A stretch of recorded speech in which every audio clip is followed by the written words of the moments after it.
মহাশক্তিধর আমেরিকাই দুর্যোগের কাছে কতটা অসহায় সেটি এই একটিমাত্র ভিডিওতেই স্পষ্ট। ভিডিওটি টেক্সাসের কিংসল্যান্ড এলাকার একটি সড়কের টাইমল্যাপস ফুটেজে দেখা মিলেছে চাঞ্চল্যকর দৃশ্যের। মাত্র কয়েক মিনিটের ব্যবধানে বন্যার পানিতে ডুবে গেছে পুরো এলাকা। মৃতের সংখ্যা বৃদ্ধি পাচ্ছে হু হু করে। এখন পর্যন্ত ৮২ জনের মৃত্যুর খবর দিয়েছে কর্তৃপক্ষ, যাদের মধ্যে ২৮ জনই শিশু। কিন্তু এত বড় দুর্যোগের ক্ষয়ক্ষতি রুখতে যেন কিছুই করতে পারছে না বিশ্বের শীর্ষ ক্ষমতাধর দেশ আমেরিকা।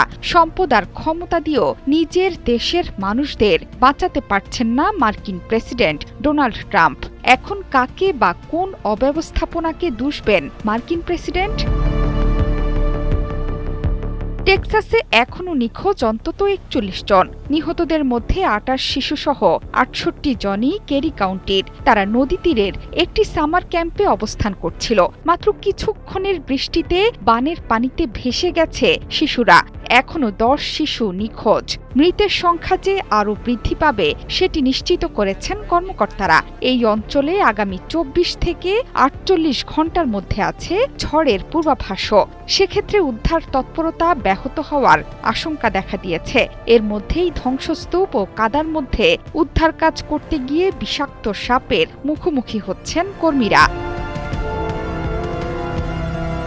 টেক্সাসের গভর্নর গ্রেগ অ্যাবট রবিবার বলেছেন, প্রতিটি নিখোঁজ ব্যক্তির সন্ধান না পাওয়া পর্যন্ত কর্তৃপক্ষ তার কার্যক্রম বন্ধ করবে না। সামার ক্যাম্পের বাচ্চা শিশুরা কিসের মধ্যে দিয়ে গেছে সেটি ভয়ঙ্করের থেকেও কম কিছু না বলে মন্তব্য করেছেন অ্যাবট। উদ্ধারকর্মীদের তল্লাশি অভিযানের মূল কেন্দ্রই ছিল ক্যাম্প মিস্টিক। এটি মেয়েদের জনপ্রিয় সামার ক্যাম্প। গুয়াডালুপে নদীর তীরে এই ক্যাম্প বন্যার পানিতে প্লাবিত হয়ে ডুবে গেছে। শুক্রবার নদীর পানি মাত্র ৪৫ মিনিটে ২৬ ফুট বেড়ে গেলে ভয়াবহ বিপর্যয় নেমে আসে। তখন গভীর ঘুমে ক্যাম্পের শিশুরা। ঘুমের মধ্যেই না ফেরার দেশে পাড়ি জমালো ২৮ শিশু।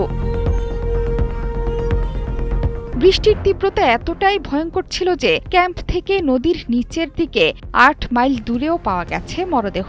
নদীর বিভিন্ন স্থানে শিশুদের পোশাক ছড়িয়ে ছিটিয়ে পড়ে থাকতে দেখা গেছে। তবে এখনও নিশ্চিত হওয়া যায়নি যে শুক্রবার ক্যাম্পে কতজন ছিল, তাদের মধ্যে বানের পানিতে ভেসে গেছে কতজন। কেরি কাউন্টির জন্য বড় একটি বিপর্যয় ঘোষণাপত্রে স্বাক্ষর করেছেন প্রেসিডেন্ট ডোনাল্ড ট্রাম্প।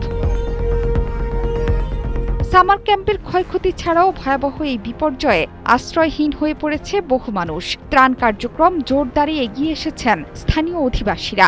ঘরবাড়ি হারানোদের আশ্রয় দিয়েছেন অনেকেই। এর আগেও ক্যালিফোর্নিয়ার দাবানলে ভয়াবহ বিপর্যয়ের সম্মুখীন হয়েছিল আমেরিকা। তখনও সেই বিপর্যয় মোকাবেলায় অদক্ষতার পরিচয় দিয়েছিল যুক্তরাষ্ট্র। জোহরা চৌধুরী সেতু, ৭১।